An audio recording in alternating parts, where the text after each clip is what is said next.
Picture this: red wine cascading down your white dress, 400 people staring, your mother-in-law calling you nothing in front of everyone, and you're standing there 20 weeks pregnant, bleeding, knowing that in 72 hours you're about to sign the papers to buy her entire $800 million company. This is Sarah Mitchell's story, a woman so powerful she runs a billion-dollar tech empire in secret, so careful she never let anyone know her worth, not even the man she fell in love with. But her mother-in-law thought she was just a gold digger, a nobody trying to trap her rich son. So she spent 6 months systematically destroying Sarah, culminating in the most humiliating moment of her life. What Patricia Blackwell didn't know: the woman she was pouring wine on owned everything. The question is, when you have all the power in the world, do you choose revenge or redemption? Stay with me through this 90-minute journey about secrets, power, and the moment when hiding who you are becomes more dangerous than revealing the truth. And if this story grips you the way it gripped me, show some love with a like, drop a comment telling me what you'd do in Sarah's position, and subscribe so you never miss stories about women who refuse to stay small. Now let's begin where Sarah's carefully constructed world started to crumble. The wine bottle came down over my head like Judgment Day, and I felt the cold liquid cascade over my face, my hair, soaking into my white dress as 400 people gasped in perfect unison. My mother-in-law's voice cut through the shocked silence. "You're nothing. You'll always be nothing. Get out of my house." And she had absolutely no idea that I was about to sign the papers to acquire her entire $800 million company in 72 hours. She didn't know I was a CEO. She didn't know I was a billionaire. And she definitely didn't know I was carrying her grandchild. But let me start from the beginning, because this story isn't about what she didn't know. It's about what I didn't know, about trust, about love, and about the moment when keeping secrets stops protecting you and starts destroying everything you care about. My name is Sarah Mitchell, and this is the story of how the girl who had nothing became the woman who owned everything and almost lost what mattered most. I woke up at 5:30 that morning, 6 months before the engagement party that would change everything. The nausea hit me before my eyes were fully open, and I stumbled to the bathroom of my modest apartment in South Boston. I splashed cold water on my face and stared at myself in the mirror. 28 years old, dark circles under my eyes, wearing an old college t-shirt with holes in it. I reached for what I thought were multivitamins and swallowed 2 pills with tap water. I had no idea they were prenatal vitamins my doctor had prescribed the month before, just in case. I had no idea about a lot of things back then. My alarm went off again, and I pulled on jeans and a simple sweater. Nothing fancy, nothing that would make anyone look twice at me on the street. I grabbed my keys and headed down to the parking lot where my 2015 Honda Civic waited. The car had 180,000 miles on it and a dent in the passenger door I'd never bothered to fix. I could have afforded a fleet of Maseratis. I could have lived in a penthouse overlooking the harbor. But nobody knew that except 2 people in the entire world, and I intended to keep it that way. The drive to the nonprofit tech training center took 30 minutes through morning traffic. I parked in the back lot and walked through the front door at 7:45, right on time. The kids were already starting to arrive, backpacks slung over their shoulders, hoping to learn skills that might change their lives. "Morning, Miss Sarah," called out Tommy, a 16-year-old who reminded me so much of myself at that age, it hurt to look at him sometimes. "Morning, Tommy. You ready for the Python module today?" "Born ready," he said, grinning. I taught coding to underprivileged kids from 8 in the morning until noon, 4 days a week. This was real. This was the one completely authentic part of my life. These kids didn't know I had money. They just knew I showed up and cared about them. At noon, I told everyone I had to head to my other job. They thought I worked at a coffee shop in the afternoons. I let them think that. Instead, I drove to a parking garage in downtown Boston, pulled into my reserved spot on the executive level, and changed clothes in my car. Off came the jeans and sweater. On went the tailored business suit, the heels, the minimal but expensive jewelry. I pulled my hair back into a sleek bun and checked my reflection in the rearview mirror. This was the other Sarah, the one almost nobody knew existed. I took the private elevator to the penthouse suite and walked through glass doors etched with the words Sterling Tech Solutions. My assistant looked up and smiled. Good afternoon, Miss Sterling. You have a board meeting at 2, and Marcus wants to see you before that. Thanks, Jennifer. Send him in. I walked into my corner office with its floor-to-ceiling windows overlooking Boston Harbor. My desk was glass and steel, minimalist and modern. On the credenza sat the only personal item I allowed myself at work, a photo of my mother taken when she was 25, laughing at something off camera. She looked so young, so full of hope. She died when I was 17, and I'd been running ever since. Marcus Reed knocked and entered without waiting for permission. He was the only person besides my accountant who knew about my double life, and he'd earned that trust over 6 years of working together. He was 42, had been a tech CFO for 20 years, and had taken a chance on me when I was just a kid with an algorithm and a dream. We need to talk about the Blackwell opportunity, he said, settling into the chair across from my desk. I'm listening. He slid a folder across the glass surface. Blackwell Industries, $800 million manufacturing empire. Family owned for 3 generations. They're in trouble. I opened the folder and started reading. Debt load of $120 million. Hemorrhaging $8 million per quarter. The numbers painted a clear picture. Without a major capital injection, Blackwell Industries would be bankrupt within 18 months. Why are they hiding it? I asked, noting the discrepancies between public filings and the real books. That's the interesting part. Patricia Blackwell, the SO, has been cooking the books to hide the losses from the board. We think she's embezzled around $25 million into offshore accounts. I looked up sharply. Patricia Blackwell, you know her? I knew her. God help me, I knew her. She was about to become my mother-in-law. I met Evan Blackwell 6 months earlier at the food bank where I volunteered every Saturday morning. It was another piece of my real life, the parts that had nothing to do with money or power or the empire I'd built. He was teaching a group of kids to code covered in marker ink from the whiteboard, genuinely laughing at something one of them had said. Our eyes met over a crashed computer, and he smiled. You any good with tech? He asked. I walked over, looked at the screen for about 10 seconds, and fixed the issue. Then I had to stop myself from doing it too expertly, from revealing that I could code circles around most engineers in the city. I know a little bit, I said. That was impressive. He extended his hand. I'm Evan. Sarah. His handshake was warm and firm. He had kind eyes, the kind that actually saw you instead of looking through you. I hadn't realized how rare that was until I met him. We started talking, really talking, and I felt something crack open in my chest. For the first time since my mother died 11 years earlier, I felt safe with someone. These kids don't need charity, Evan said as we watched them work. They need someone who sees their potential. I knew exactly what he meant. I'd been one of those kids once, sleeping in my car in parking lots, studying under streetlights because I couldn't afford electricity. Potential meant nothing if nobody gave you a chance to use it. Coffee dates at cheap diners followed, where I insisted on splitting the check. Long walks through the public garden, talking about everything except money. He told me about his students like they were his own children, and I fell in love with the way he cared about people who society had written off. After 3 dates, I had Marcus run a background check. I had to know if Evan was after something. What I discovered shocked me. Evan Blackwell, son of Patricia Blackwell, heir to an $800 million manufacturing fortune. He'd left the family business 8 years ago to become a high school history teacher. He lived on his teacher's salary of $52,000 a year and volunteered as a firefighter on weekends. He'd been estranged from his mother for years over arguments about wasting his potential. The relief I felt was intoxicating. He wasn't after money. He had money and had rejected it. He chose purpose over privilege. The irony wasn't lost on me. 2 people from wealthy backgrounds, both pretending to be working class, both running from our family's expectations, both keeping massive secrets.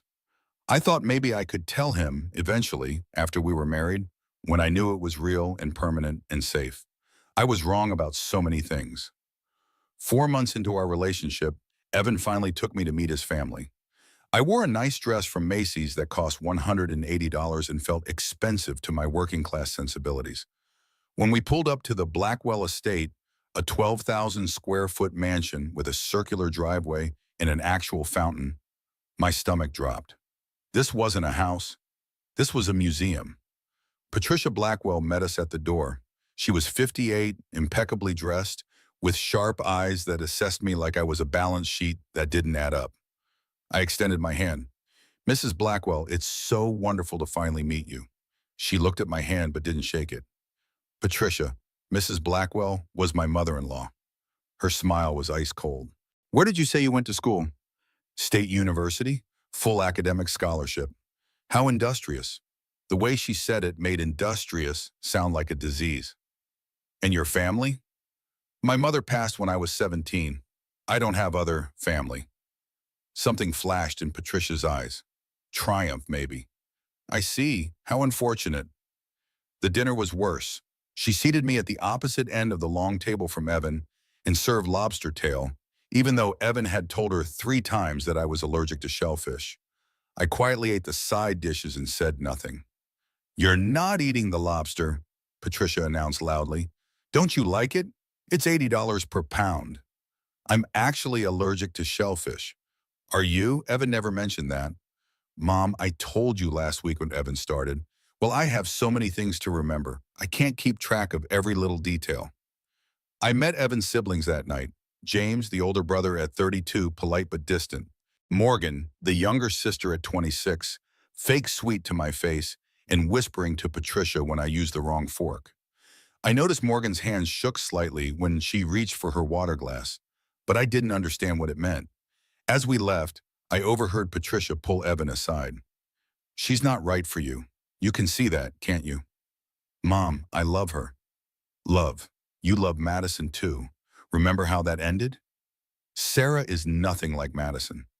They're all the same, darling, all of them. In the car, Evan asked how bad it was.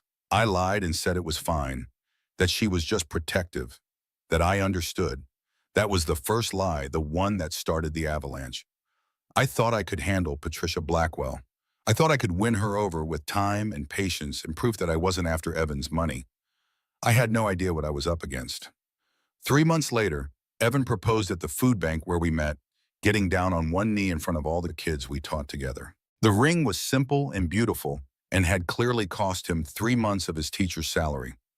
I knew I could buy him a $500,000 ring, but I didn't care. This one was perfect because it was real. I said yes through tears of joy, and I meant it with every cell in my body. 2 days after the proposal, Marcus dropped that folder on my desk about Blackwell Industries, and suddenly I had a decision to make. I could save Evan's family legacy.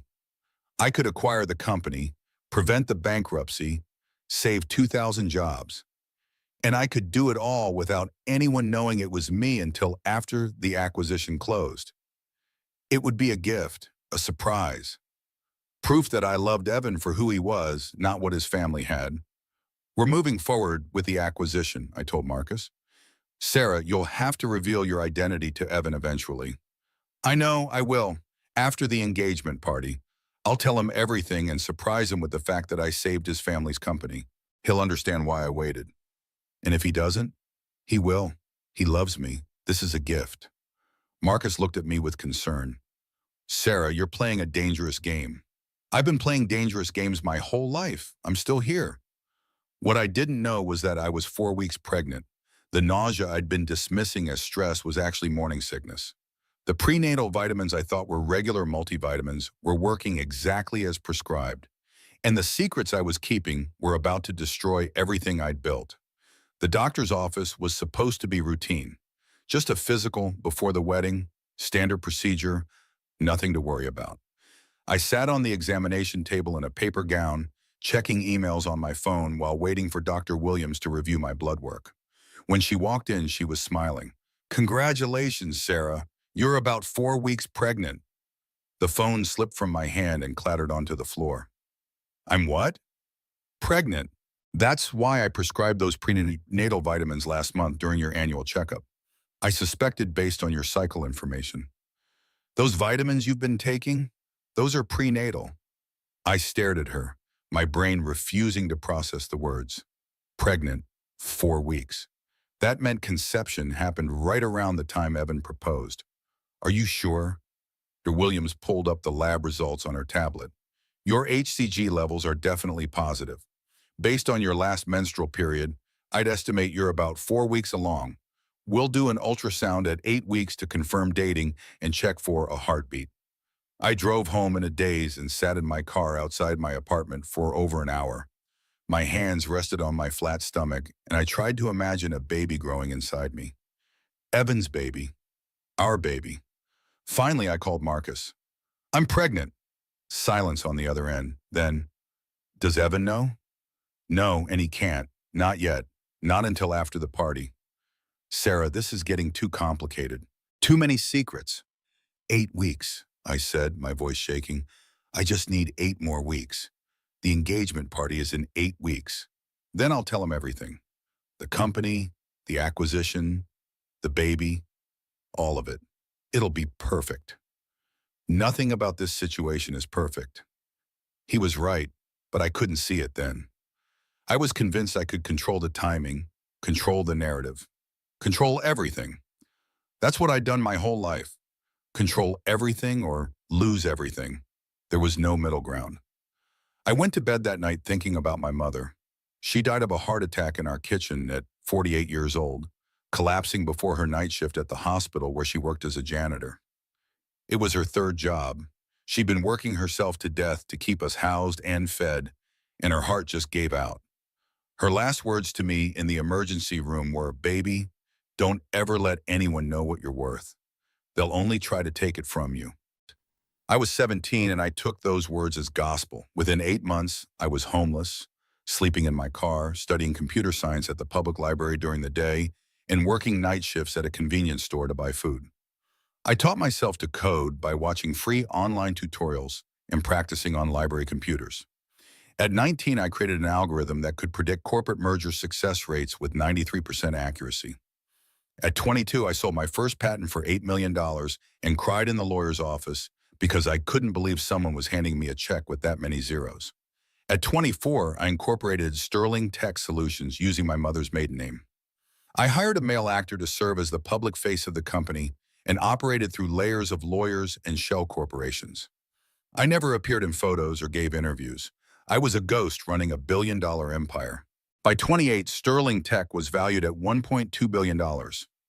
I lived in an $1,800 a month apartment and drove a car with a dented door. I had no friends except Marcus and Rachel, a detective I'd met volunteering at a women's shelter. And I hadn't dated anyone in 3 years before Evan because I was terrified that anyone who got close to me would only want my money. When Evan proposed, I thought I'd finally found someone who loved me for me. Someone who couldn't be after my wealth because he didn't know it existed. Someone who'd chosen a teacher's salary over his family's millions, proving he valued purpose over profit. I thought I'd found safety. I didn't realize I was building a trap. The first month of pregnancy passed in a blur of morning sickness and escalating tension with Patricia. She'd started a campaign to systematically exclude me from family events. Week 1, I accidentally wasn't invited to James's birthday dinner. Patricia claimed she'd sent me an invitation and maybe it went to spam. I told Evan it was fine, that I had work anyway. Another lie. Week 2, the family had professional photos taken for holiday cards. I showed up at the photographer's studio, excited to be included, only to have Patricia tell me, "Oh, we only do blood family for these." You understand. I watched from the hallway as they posed together, Evan's face conflicted, but silent. He didn't speak up. He didn't insist I be included. And I told myself it was fine, that I was being too sensitive, that this was just how old money families worked. Week 3 was the country club incident that should have been my wake-up call. Patricia called and invited me to lunch, just the two of us, to get to know each other better. I was thrilled. Finally a breakthrough. Finally a chance to prove I wasn't the gold digger she thought I was. I showed up to find 30 society women in a private dining room. Patricia was giving a presentation about Evan's romantic history, complete with projected photos. This is Madison Bradford, Evan's college girlfriend, Harvard-educated from the Bradford family, now married to a senator. Click to the next photo. This is Anna Pemberton, his high school sweetheart, Princeton graduate, currently working at the United Nations. Click to a photo of me pulled from my fake nonprofit LinkedIn profile.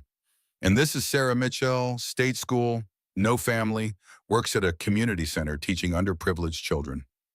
The way she said underprivileged children made it sound like I cleaned sewers for a living. The women's polite, pitying smiles burned into my memory. I excused myself, drove to a parking lot 3 blocks away, and sat in my car for 45 minutes. The first trimester nausea was hitting hard, and I couldn't tell anymore if I was sick from the pregnancy or from the constant humiliation. When Rachel called and heard something wrong in my voice, I told her I was fine.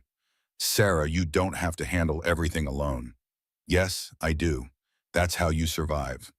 But I wasn't just surviving anymore.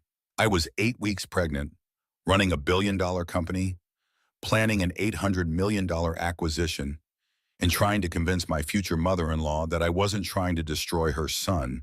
And I was doing it all alone because I'd convinced myself that asking for help was the same as admitting weakness.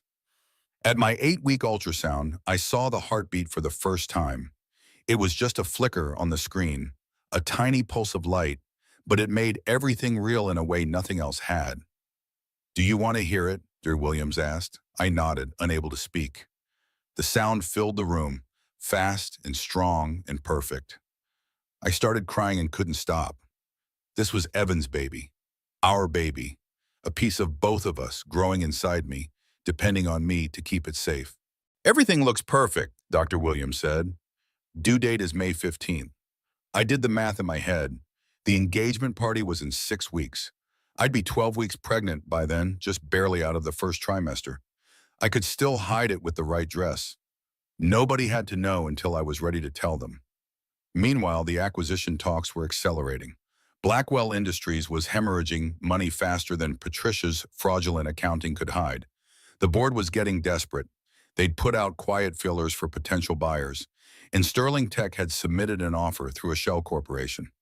Marcus called me with updates every few days. "The board is ready to accept our $800 million offer.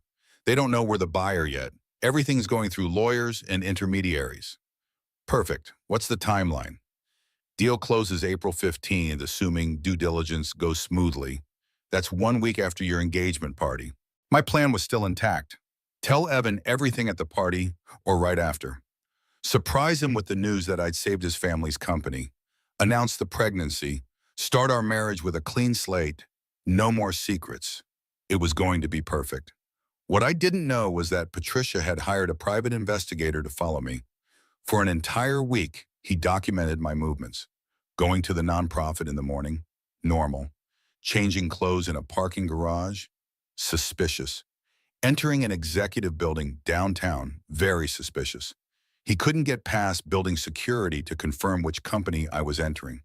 But he took photos of me in business suits, carrying briefcases, looking nothing like the modest community center teacher Patricia thought I was. His report landed on Patricia's desk with a clear conclusion. Subject is hiding something significant. Regular meetings with corporate lawyers, encrypted email accounts, possible involvement in fraud or con operation. Patricia read the report with grim satisfaction. She'd known there was something wrong with me from the start. Now she had proof. She just didn't know what she was actually looking at. 6 weeks before the engagement party, Patricia called a family dinner to discuss wedding plans. I arrived hopeful, my morning sickness barely under control, thinking maybe we'd finally found common ground. Instead, I walked into an ambush. The entire Blackwell family was there. Evan, James, Morgan, plus the family lawyer and accountant. They were all seated around the dining room table with serious expressions. Patricia got straight to the point. "Sarah, we need to discuss the prenuptial agreement." "Oh, I assumed we'd need one. That's completely reasonable." She slid a 60-page document across the table. "Our lawyer has prepared everything. Very standard for families of our standing." I started reading. No access to Blackwell assets, no claim on the company, no inheritance rights. An annual allowance of $50,000 if the marriage lasted, but only at Patricia's discretion. It was designed to humiliate me, to make me feel like property being acquired with conditions. But I thought about the $1 billion in my personal accounts and almost laughed. If only they knew. Then I got to page 47 and stopped laughing. "There's also the matter of fidelity clauses and genetic verification," Patricia said, watching my face. I'm sorry, what? Paternity testing for any children to ensure Blackwell bloodline purity. Evan finally spoke up. Mom, that's insane. Sarah would never cheat on me. It's just a precaution, unless she has something to hide. I stood up very calmly, keeping my hand away from my stomach where a 12-week-old baby was growing. I'll have my lawyer review these documents. Patricia's eyebrows rose. You have a lawyer? The condescension in her voice was thick enough to cut. Of course, she assumed I couldn't afford legal representation. Of course, she thought I was some helpless girl who'd sign anything put in front of her. I may not come from money, Mrs. Blackwell, but I'm not stupid. I walked out with my head high and made it to my car before the shaking started. Evan followed me to the parking lot. Sarah, I'm so sorry. I didn't know she was going to do that. Sign it. I'll sign whatever she wants. You don't have to. We can get married without their blessing. Evan, I love you, not your money. Sign the prenup. Make it even stricter if you want. I don't care about your family's wealth. He pulled me into his arms. This is why I love you. You're nothing like what she thinks you are. If only he knew everything I was hiding. If only I trusted him enough to tell him the truth right then in that parking lot before everything spiraled out of control. But I didn't. I kissed him goodbye and drove home, convincing myself I just needed to wait a few more weeks, just until after the party. Then everything would be revealed, and it would all make sense. I had no idea that Patricia was already planning my destruction. Patricia's campaign escalated over the next month. It was death by 1,000 cuts, each one small enough to seem petty if I complained, but together they formed a pattern of deliberate cruelty. She'd call Evan for lunch and specifically tell him not to bring me.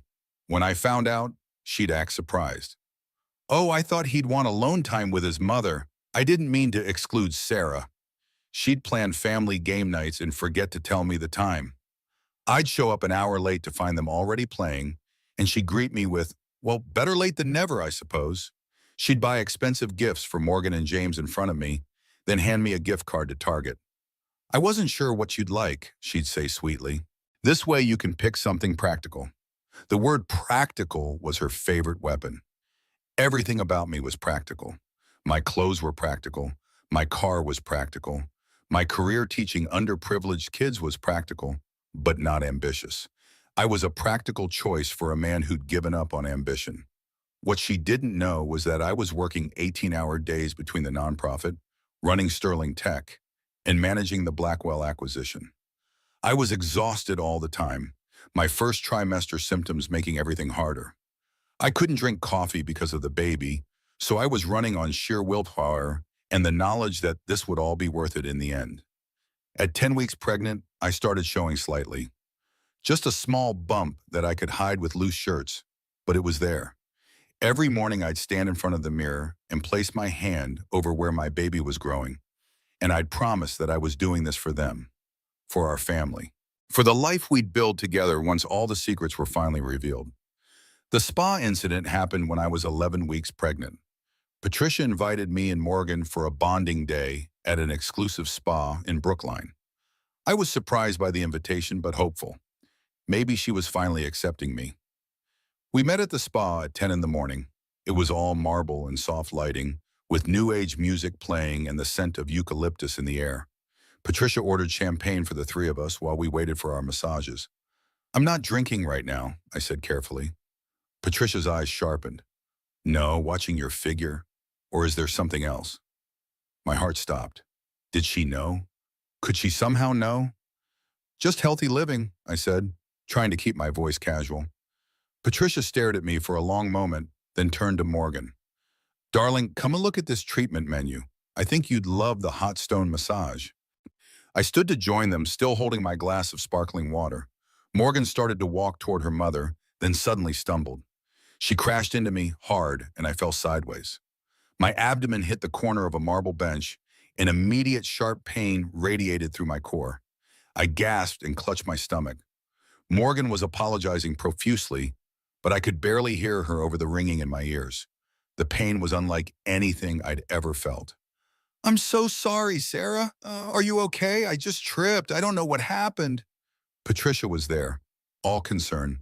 "Oh dear, are you hurt? Should we call someone?" I excused myself to the bathroom and locked the door. I pulled down my pants with shaking hands and saw what I'd been terrified to see. Spotting.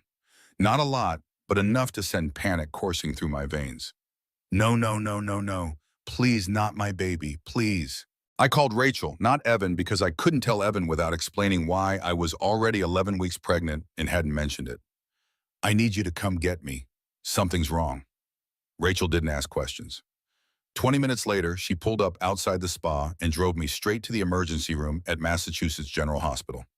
The wait at the ER was the longest 3 hours of my life. I sat in a bed behind a curtain, alone, trying not to think about what might be happening inside my body. Trying not to imagine losing this baby before Evan even knew it existed. Rachel sat with me, holding my hand. "Do you want me to call Evan?" "I can't. I'd have to explain everything." "Sarah, he's going to be the father of this child, assuming everything's okay. He deserves to know." I know. I know he does. After the party. I'll tell him after the party." Even then, bleeding and terrified, I was still trying to control the narrative. Still trying to manage the reveal. Still convinced I could orchestrate the perfect moment when everything came together.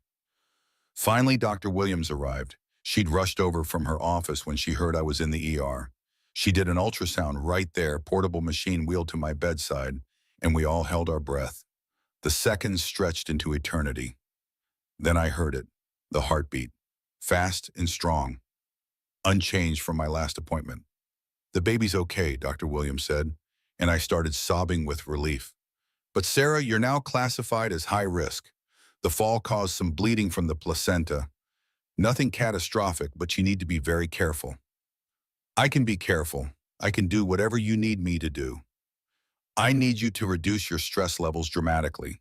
Your blood pressure is concerning, and your cortisol levels suggest you're under enormous pressure. What's going on?" I didn't know how to explain that I was running two lives, planning an $800 million acquisition, and being systematically destroyed by my future mother-in-law, who didn't know I could buy her company 10 times over. "I'm getting married in 5 weeks. His mother hates me. I'm trying to prove I'm good enough." Dr. Williams looked at me with compassion and firmness. "Sarah, none of that matters if you lose this baby. You need to choose." I chose. Sitting in that hospital bed, hand on my stomach, I made a decision that would change everything. I was done being patient, done being understanding, done letting Patricia Blackwell treat me like I was nothing. Morgan had pushed me deliberately. I knew it in my bones. She'd probably been ordered to do it by Patricia. They were trying to make me miscarry, trying to eliminate the complication of a grandchild before it could further cement my place in the family. I called Marcus from the hospital parking lot while Rachel drove me home. "Change of plans. I'm not waiting until after the party." "What are you going to do?" "I'm going to expose her. Everything. At the engagement party. I want the full presentation ready. Patricia's embezzlement, the fraud, all of it." "Sarah, you need to think about this. You're upset right now and you're pregnant. Don't make decisions when you're emotional." I'm thinking perfectly clearly, for the first time in months. "She tried to hurt my baby, Marcus. She's not going to get away with it." Looking back, I can see that I wasn't thinking clearly at all. I was hurt and angry and terrified, and I was about to make decisions that would nearly destroy everything I cared about. But in that moment, I felt powerful. I felt like I was finally taking control instead of being controlled. I had no idea how wrong I was. What I didn't see was Evan standing outside my hospital room. He'd followed me from work after Rachel called his phone by accident while trying to reach mine. He'd heard enough through the door to piece together the truth. I was pregnant. I'd been hiding it. I was in danger. And his mother had something to do with it. Patricia found him in the hallway and pulled him away before he could come into my room. "I told you she was hiding something," she said. "The pregnancy is probably not even yours. This is exactly what happened to your father." Evan looked back at my hospital room door, his face torn. "Don't, just don't. Come home, we'll talk about this properly." He left without coming in to see me, not because he was abandoning me, but because he was overwhelmed and manipulated and didn't know what to believe anymore. I didn't find out about this until much later, but it explained everything that happened next. 3 weeks before the party, I was 17 weeks pregnant with a small bump that I could hide under flowing tops. I'd stopped going to the nonprofit center as often, focusing all my energy on two things: the acquisition and planning my grand reveal. I worked with Marcus to create a presentation that would blow everyone's minds. First, I'd reveal my identity as CEO of Sterling Tech Solutions. Then I'd announce the acquisition of Blackwell Industries, saving the company and 2,000 jobs. Then I'd expose Patricia's embezzlement with full documentation. Finally, I'd announce my pregnancy as a triumphant conclusion. It would be perfect, devastating to Patricia, but heroic to everyone else.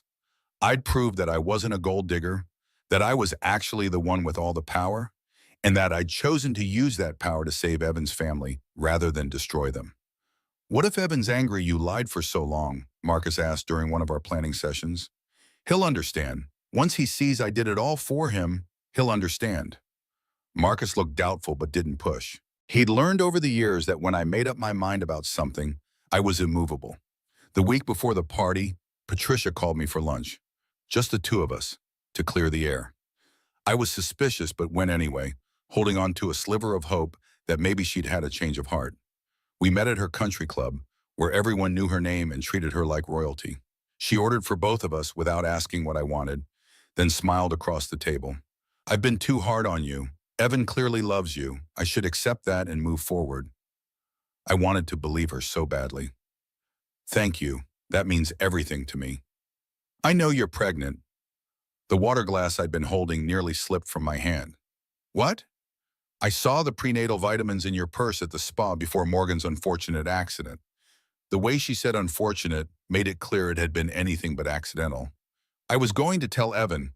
I was waiting for the right time." "It's fine. Babies are wonderful. But Sarah, I need to know. Is it Evan's?" The question hit me like a slap. "Of course it's Evan's. How could you even ask that?" "Because you've been lying about something. I know you have. The encrypted emails, the lawyer meetings, the corporate espionage. I know you're working for whoever's trying to buy our company." Corporate espionage. She thought I was a spy, working for a competitor, feeding them inside information. It would have been funny if it wasn't so insulting. "That's insane. I'm not involved in any corporate espionage." Technically true. I wasn't spying for the buyer. I was the buyer. "Prove me wrong. Tell me the truth about what you're hiding." This was my chance. I could have told her everything right there in that country club dining room and maybe saved us all a lot of pain. Instead, I said, "There's nothing to tell." Patricia leaned forward. "Then here's what's going to happen. At the engagement party, I'm announcing your pregnancy. My terms, my timing. The family deserves to know they'll have an heir. Evan and I will announce it when we're ready. I'm giving you a choice, Sarah. Confess what you're hiding now, or I'll expose you at the party." I stood up and grabbed my purse. There's nothing to expose. I walked out thinking I'd called her bluff, thinking I'd won that round. I was so wrong. The final week before the party, I rehearsed my presentation obsessively. I practiced in front of my bathroom mirror, timing every word, perfecting every reveal. I imagined the gasps, the shock, the moment when everyone realized I wasn't the gold digger Patricia had painted me as. At 20 weeks pregnant, exactly halfway through, I stood in front of my mirror wearing my engagement party dress. It was cream-colored, flowing, elegant. It hid my small bump perfectly. I looked beautiful, powerful, ready. Unaware she owned the company finalizing her $800 million deal, I said to my reflection. My mother-in-law spent 6 months trying to destroy me. I fell asleep that night, confident that I was about to win everything. I didn't know that Patricia was planning something entirely different. The wine was already chilling. The humiliation was already designed. And I was about to learn the hardest lesson of my life. The day of the party dawned sunny and perfect, the kind of spring day that makes you believe in fresh starts and happy endings. I spent the morning at a salon getting my hair and makeup done, feeling nervous but excited. By evening, everything would be out in the open. No more secrets, no more lies, just the truth in a future I'd built with my own hands. Evan picked me up at 6 o'clock, looking handsome in a dark suit. He'd been quiet all week, distracted, but I assumed he was stressed about the party. You look beautiful, he said, kissing my cheek. Thank you. Are you okay? You seem distant. Just nervous about tonight, my whole family, all together. You know how they can be. I squeezed his hand, my engagement ring catching the light. It's going to be fine. Better than fine. We drove to the Blackwell estate in comfortable silence. As we pulled through the gates, I saw the massive white tent set up in the garden, glowing with what must have been 1,000 tiny lights. Cars lined the circular driveway, expensive sedans and sports cars that represented half the money in Boston. 400 guests. Patricia had invited 400 people to celebrate our engagement, turning what should have been an intimate family gathering into a social spectacle. As we walked toward the entrance, I suddenly realized something was wrong. Every woman I saw was wearing a floor-length ball gown, dripping with diamonds, dressed for a formal gala. The men were in tuxedos, not suits. I looked down at my cream cocktail dress. It was beautiful, appropriate for a garden party, but it looked simple and cheap compared to the designer gowns surrounding me. Patricia appeared in the doorway, resplendent in navy blue Chanel. Her eyes swept over my outfit and she smiled. Oh, darling, didn't you get the dress code card? I sent one to your apartment. I had never received any such card. Well, you look sweet, very simple, almost Quaker-like. She said it loud enough for nearby guests to hear. Sarah prefers understated fashion. So refreshing in this age of excess, don't you think? Everyone within earshot understood exactly what she meant. I couldn't afford anything better. Evan took my arm. You look perfect, he whispered, but his voice lacked conviction, and I could see the embarrassment in his eyes. Not embarrassment of me, but embarrassment for me, which was somehow worse. Inside the tent, crystal chandeliers hung from the ceiling, and a string quartet played in the corner. There was an open bar, waiters circulating with appetizers that cost more per bite than most people spent on dinner, and a display of engagement gifts that looked like a small jewelry store.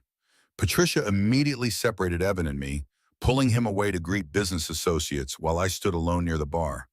People glanced at me and whispered. I caught fragments of conversations. Is that the fiancé? I heard she's a teacher's aide or something. Such a shame, he could have done so much better. Morgan appeared at my elbow, perfectly coiffed and wearing a dress that probably cost $10,000. Having fun? She asked, her smile not reaching her eyes. It's a lovely party. Mom really outdid herself. She wants everything to be perfect for Evan. The implication was clear. Everything except me. I excused myself and found a quiet corner where I could breathe. My hand went instinctively to my stomach, hidden beneath the flowing fabric of my dress. Just a few more hours, then everyone would know the truth. I pulled out my phone and queued up my presentation. All I had to do was connect to the venue's display system, and the screens mounted throughout the tent would show everything I'd prepared. The truth about Sterling Tech, about the acquisition, about Patricia's embezzlement, it was all ready. Evan found me eventually, bringing me a glass of sparkling water. I'm sorry about the dress thing. I didn't know she was going to do that. It's fine. No, it's not. None of this is fine.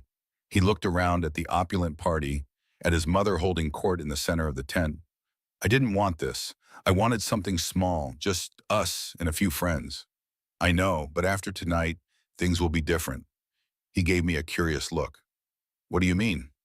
Before I could answer, Patricia tapped a champagne glass with a fork. The sharp ting, ting, ting silenced the crowd. If I could have everyone's attention, please. I'd like to make a toast to my son Evan and his fiancée. The pause before fiancé was deliberate, heavy with meaning. Everyone in the tent heard it. Evan and I moved to stand together in the center of the space. He took my hand, and I could feel it trembling slightly. Or maybe that was my own hand shaking. Patricia stood on a small platform where the band had been playing, giving her a clear view of everyone and giving everyone a clear view of her. She held her champagne glass high, and I noticed it was already mostly empty. Had she been drinking before the party started? When Evan first told me he was engaged, I had certain expectations. As a mother, you dream of who your child will marry. Her voice carried across the silent tent. 400 people hung on her every word. You hope for someone from a good family, someone with education from the right schools, someone who understands our world, someone who belongs. She looked directly at me. But Evan has always been unconventional, choosing teaching over the family business, choosing a modest life over the one he was born to. So perhaps I shouldn't have been surprised when he chose a girl with no family, no pedigree, no particular accomplishments. Gasps rippled through the crowd. People shifted uncomfortably. This wasn't a toast anymore. This was an assassination. I've tried to be welcoming. I've invited Sarah into our home, into our family. I've attempted to educate her on our ways. But there's something I've discovered, something everyone here should know before this marriage proceeds. My heart started racing. This was it. She was going to expose the pregnancy before I had a chance to reveal anything on my own terms. Sarah has been lying to us, to all of us, keeping secrets. Evan's hand tightened on mine. Mom, don't do this. But she was already rolling, her voice growing stronger, fueled by champagne and years of paranoia and pain she'd never dealt with. She's pregnant, has been for months, and she never told Evan. The crowd erupted in gasps and murmurs. Evan turned to me, his face shocked. What? I was going to tell you tonight, I said desperately. I was going to tell everyone tonight.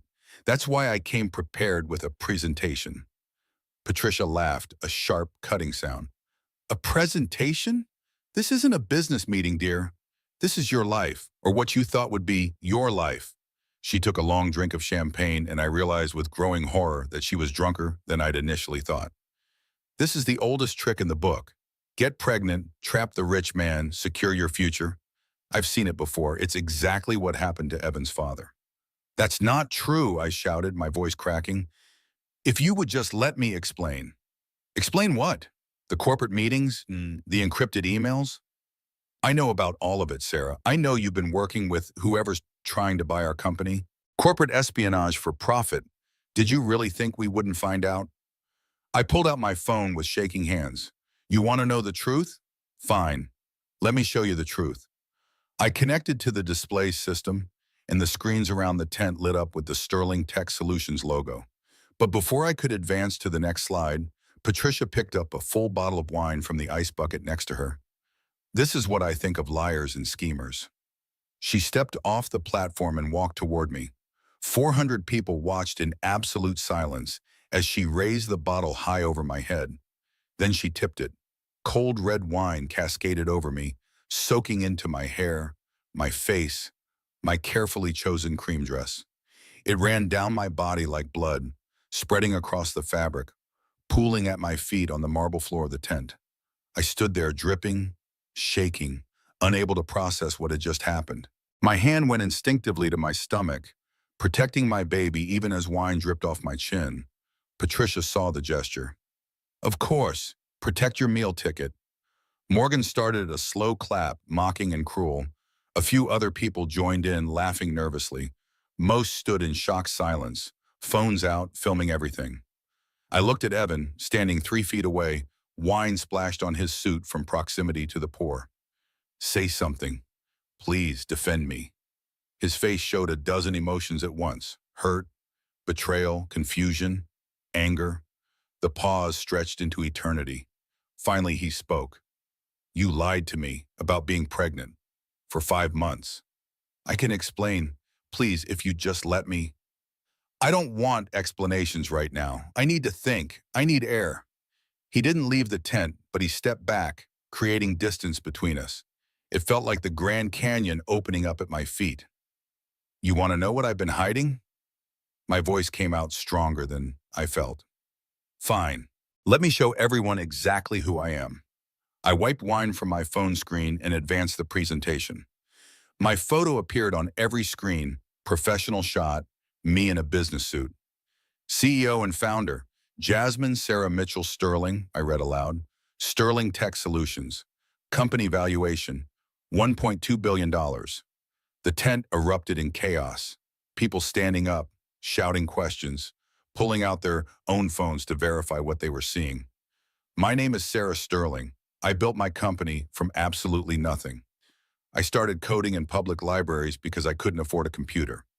I lived in my car for 8 months after my mother died. I sold my first patent at 24 for $8 million. Today, my company is worth over $1 billion. Patricia's face had gone completely white. That's impossible. You called me nothing. You said I had no achievements, no worth. You humiliated me for months trying to drive me away from your son. But here's what you did not know. Next slide, Ashwine. Pending acquisition, Blackwell Industries. Purchase price, $800 million. Buyer, Sterling Tech Solutions.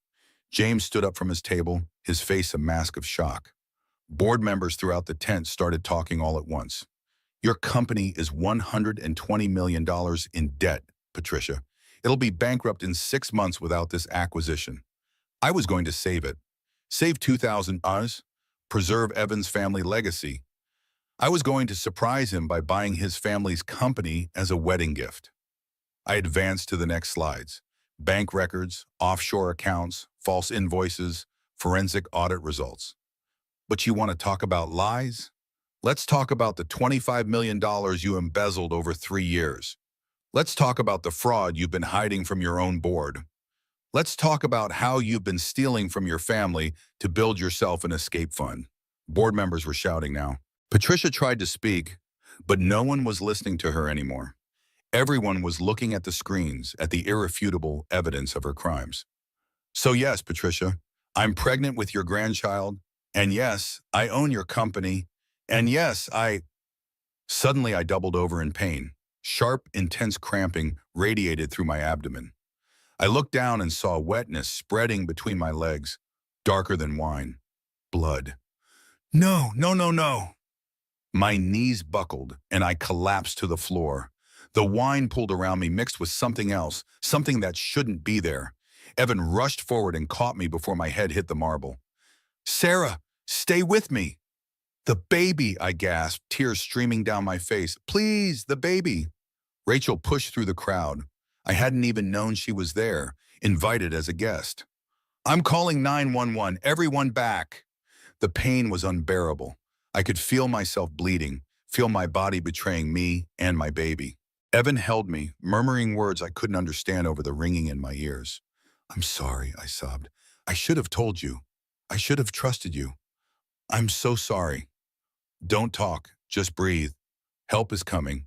You're going to be okay. I looked past him and saw Patricia standing frozen, the empty wine bottle still in her hand. For the first time since I'd met her, she looked truly afraid. Mom, what did we do? Morgan said, her voice breaking. The last thing I saw before the darkness closed in was 400 people staring at me, their phones still recording, documenting every moment of my destruction. The ambulance ride was a blur of sirens and urgent voices. Paramedics worked over me, asking questions I couldn't focus on answering. All I could think about was the baby, the tiny heartbeat I'd heard just 2 weeks ago at my last ultrasound. Please be okay. Please be okay. Please be okay. Evan held my hand the entire ride, his face pale. You're going to be fine. Both of you are going to be fine. I wanted to believe him, but the cramping was getting worse, and I could feel blood soaking through the blankets they'd wrapped around me. At Massachusetts General Hospital, they rushed me into surgery. Dr. Williams was already there, having been called by Rachel. She squeezed my shoulder before they put me under. We're going to take good care of you and your baby. Stay strong, Sarah. Then the anesthesia pulled me under, and I dreamed of my mother. She was young and healthy, standing in our old kitchen before everything fell apart. She was making pancakes and singing along to the radio. Baby, she said, turning to look at me, you have to stop trying to control everything. Sometimes you have to trust people. But they'll hurt me, they'll use me. Some will, but the right ones won't, and you'll never know which is which until you take the risk. I woke up in a recovery room, groggy and disoriented. The first thing I felt was the IV in my arm. The second thing was Evan's hand holding mine. You're awake. His eyes were red, like he'd been crying. The baby? My voice came out as a croak. Alive, hanging on. They stopped the bleeding and delayed labor, but Sarah... He paused, struggling with the words. You're on complete bed rest for the rest of your pregnancy. Any stress, any exertion, and you could go into labor. At 20 weeks, the baby wouldn't survive. I started crying, relief and fear mixing together. I almost killed our baby. No, you didn't. This wasn't your fault. I should have told you about everything, about the company, about the pregnancy. I should have trusted you. He pulled his chair closer to the bed. I'm hurt that you didn't. That's real, and I won't pretend it isn't. But I understand why you were scared. My mother proved exactly why you were right not to trust my family. Your father, my father was a cheater and a coward. He made his own choices. But my mother has been using his betrayal to justify being cruel for years. She's been destroying women, driving them away, convinced they're all trying to hurt us. I see that now. I should have seen it months ago. Dr. Williams entered, reading from a tablet. Sarah, I need you to understand the severity of your situation. You almost lost this baby tonight. The stress, the physical trauma, everything combined created the perfect storm. But the baby's okay now. For now, but you need complete bed rest. No work, no stress, minimal physical activity. You'll need someone with you at all times in case something changes. But my company, the acquisition, choose the company or the baby. There's no middle ground anymore. I looked at Evan, then at the monitors beeping steadily nearby. The baby, always the baby. Good, then we'll get through this together. Dr. Williams made notes on her tablet. I'll discharge you tomorrow morning with detailed instructions. Evan, are you prepared to help care for her? Yes, whatever she needs. After Dr. Williams left, we sat in silence for a while. Finally, Evan spoke. I followed you to the hospital 3 weeks ago, after the spa incident. I heard you talking to Rachel about the baby, about the fall, about being high risk. My blood ran cold. You knew? I knew you were pregnant and hiding it. I knew you'd been hurt, and my mother found me in the hallway and convinced me that the baby probably wasn't mine, that you were running some kind of on like the woman who destroyed my father. Evan, I almost believed her. For about 3 hours, I almost believed that you were using me. Then I realized something. My father's mistress didn't destroy him. He destroyed himself. He made choices that led to consequences, and my mother has been so terrified of being hurt again that she became the monster. He stood up and walked to the window looking out at the Boston skyline. When I saw you collapse tonight, bleeding, terrified of losing our baby, I knew. Everything you did because you were scared, not because you were malicious. You were just scared. I'm so sorry. I know, and we'll work through it. But Sarah, no more secrets, not ever.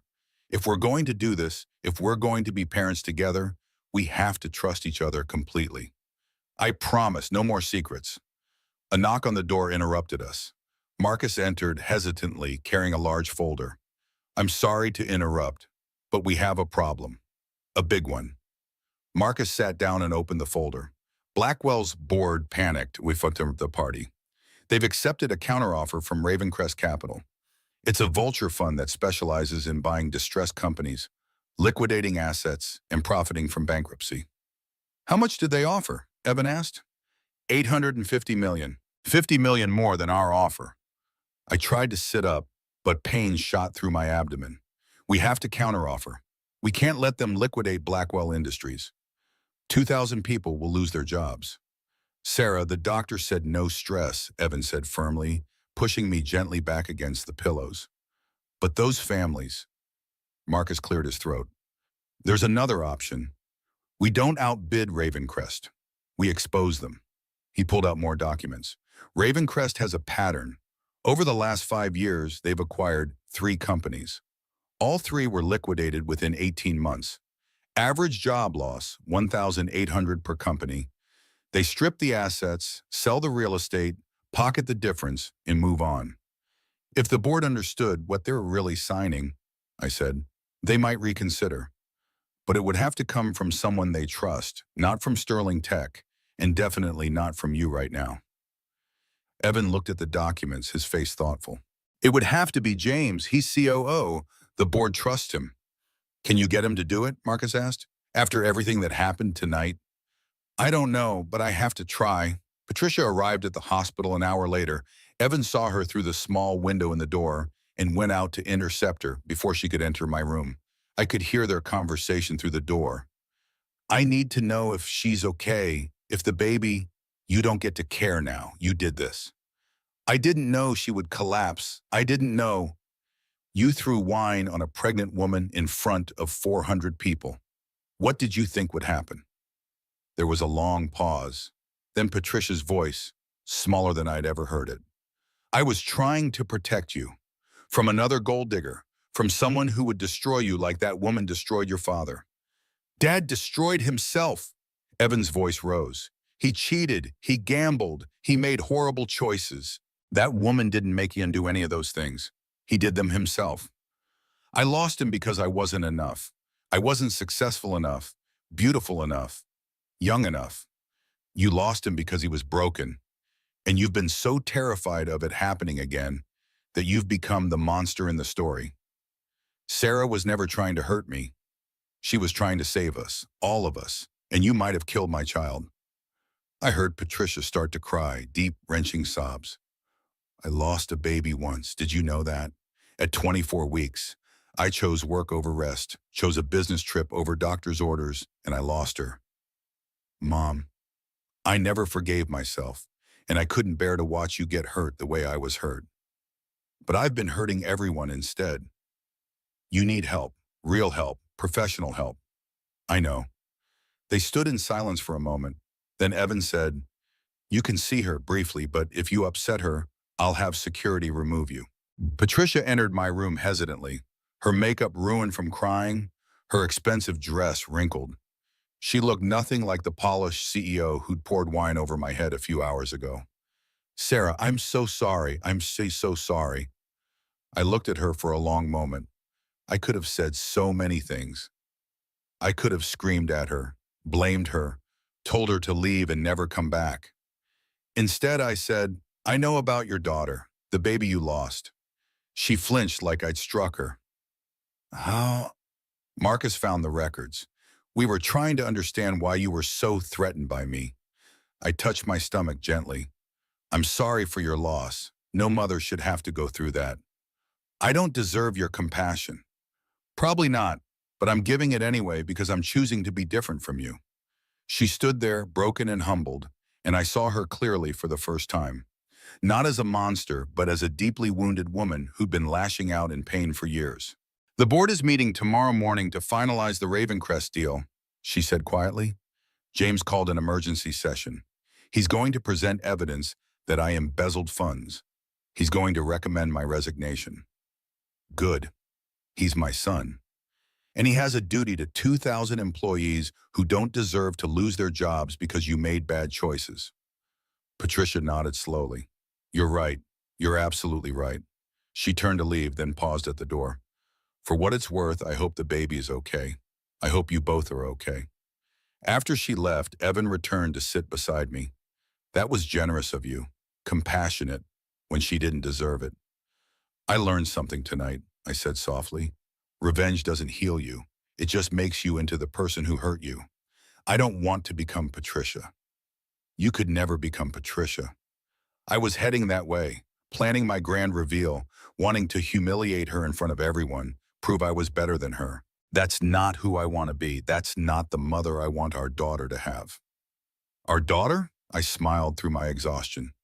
Dr. Williams told me earlier, we're having a girl. Evan's eyes filled with tears. He kissed my forehead, then my belly, then my lips. I love you, both of you, so much. I love you too, and I'm going to do better. Be better. We fell asleep like that, him in the uncomfortable hospital chair, me in the bed, our hands linked between us. For the first time in months, I felt at peace. Tomorrow would bring new challenges, but tonight my baby was alive. Evan was by my side, and I'd chosen compassion over vengeance. It was a start. Morning brought a flurry of activity. Dr. Williams discharged me with strict instructions. Bed rest, no stress, regular monitoring. Evan took a leave of absence from teaching and moved into my apartment to take care of me. You don't have to do this, I said as he helped me into the car. I can hire a nurse. I'm the father, I want to do this. At my apartment, he set me up in bed with my laptop, phone, and everything I might need within easy reach.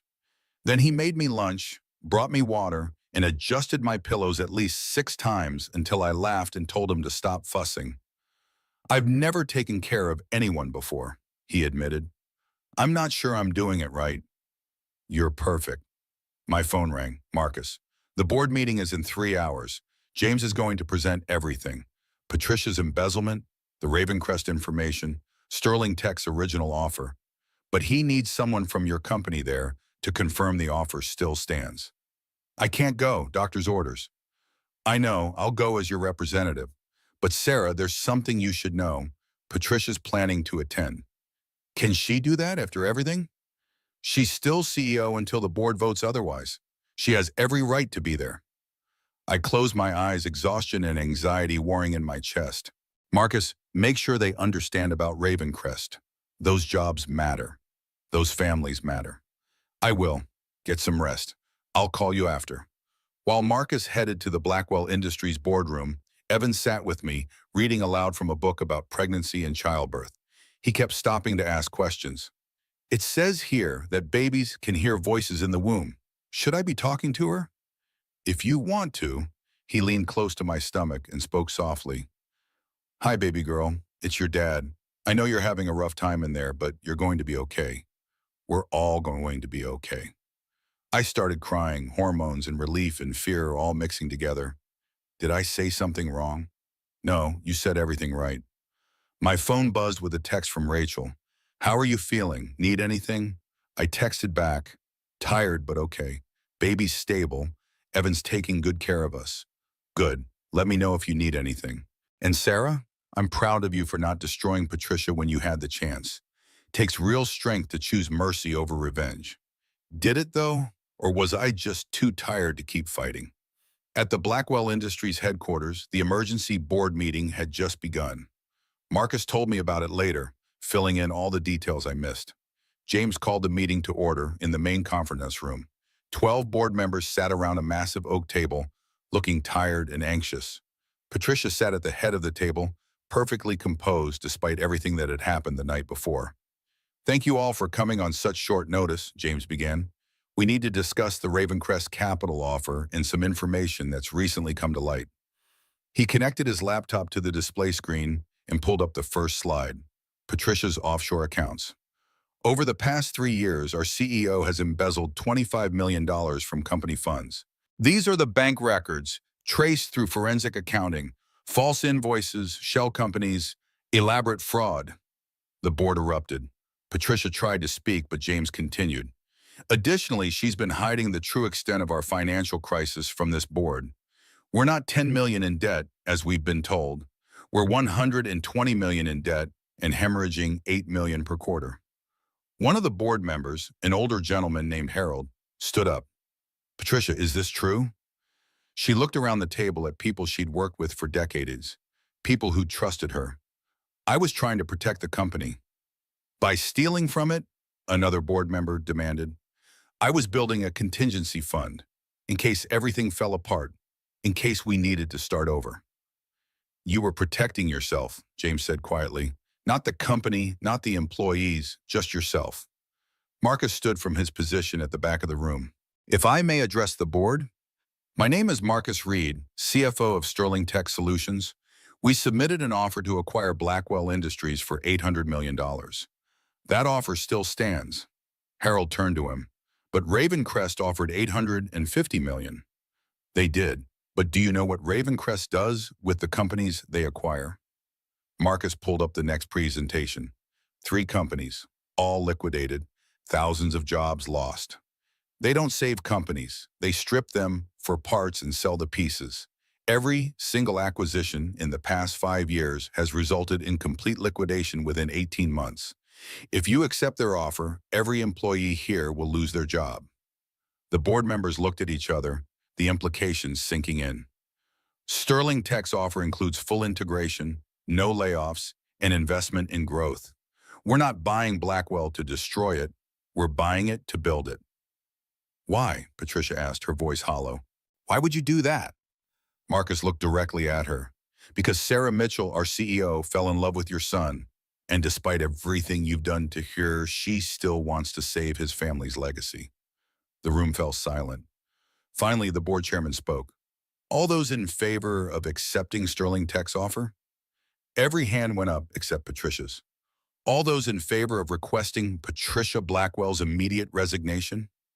Again, every hand, including James's. Patricia looked at her sons, both raising their hands against her, and something broke in her expression. I'll clear out my office today. Marcus called me an hour later with the news. It's done. They accepted our offer. Patricia's resigned, the acquisition will close within 60 days, and not a single job will be lost. I felt relief wash over me. Thank you, Marcus, for everything. Sarah, there's something else. Patricia's checking herself into a treatment facility. A real one, not some luxury spa. She asked me to tell you that she knows she needs help. After we hung up, I told Evan what had happened. My mother's going to treatment? Apparently. He sat quietly for a moment. I don't know how to feel about that. Glad she's getting help, angry it took so long, sad it came to this. You can feel all of those things at once. They don't cancel each other out. When did you get so wise? About the time I almost lost everything that mattered. We sat together in comfortable silence, his hand on my belly, feeling for movement that was still too early to detect. What do we tell her? Evan asked. Our daughter, when she's old enough to understand. What do we tell her about all of this? I thought about it carefully. We tell her the truth, that people are complicated, that hurt people, that forgiveness doesn't mean forgetting, but it does mean choosing not to let pain define you. That's good. But can we wait until she's at least 12 to have that conversation? I laughed for the first time in days. Deal. The next months passed in a blur of bed rest, doctor's appointments, and learning to let people help me. It was harder than running a billion-dollar company, this business of surrendering control and trusting others. Marcus ran Sterling Tech in my absence, video calling me daily with updates I wasn't allowed to stress about. Rachel visited twice a week with books and gossip and reality checks when I started spiraling into worry. Evan learned to cook, badly, and insisted I eat every slightly burnt dinner with gratitude and pretend appreciation. At 24 weeks, we had another ultrasound. Dr. Williams smiled as she moved the wand across my growing belly. She's thriving. All signs point to a healthy baby. Really? Even after everything? Even after everything. Bodies are remarkable. They know how to heal, given half a chance. So at 30 weeks, I was finally allowed to sit up for more than an hour at a time. At 34 weeks, I graduated to short walks around the apartment. At 37 weeks, Marty Williams declared me full term and ready. You did it, Sarah. You made it. I'd made it. We'd made it. The Sterling Blackwell acquisition closed exactly on schedule. On paper, I now owned the company that my mother-in-law had built. In reality, James ran operations while I participated via video call from bed, and we both knew he was better suited to the day-to-day work. Patricia sent cards from the treatment facility in Arizona where she'd checked herself in. 1 card a month, always brief, never asking for anything. I'm learning about PTSD and how trauma affects behavior. I'm working with a therapist who specializes in grief and loss. I'm starting to understand why I hurt people. Understanding doesn't excuse it, but it's a start. Evan read them aloud to me, and we'd talk about whether to respond. Eventually we did, sending brief updates about the pregnancy and the company. We weren't friends, but we weren't enemies either. We were just people trying to heal. Morgan had checked herself into a different facility to deal with her addiction.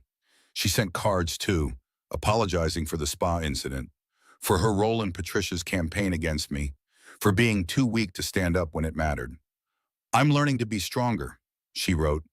I'm learning that enabling someone's worst behavior because you're afraid isn't love, it's cowardice. James visited every week, bringing work documents and baby gifts in equal measure. He never apologized directly, but his loyalty to the company's transformation spoke louder than words. Evan and I got married in a quiet ceremony at City Hall with just Marcus and Rachel as witnesses. No fancy dress, no 400 guests, no drama. Just 2 people promising to love each other and the baby growing between them. I now pronounce you husband and wife, the justice of the peace said. You may kiss your bride. Evan kissed me softly, his hand on my very pregnant belly, and I thought about how wrong I'd been about everything. About control, about power, about what actually mattered in life. I thought I needed to own the company finalizing the $800 million deal. I thought I needed to prove I wasn't nothing. But standing there in a simple dress with a borrowed ring, married to a high school teacher who chose purpose over money every single day, I finally understood. I'd never been nothing. I'd just been terrified of letting anyone see who I really was. At 38 weeks pregnant, I went into labor at 3 in the morning.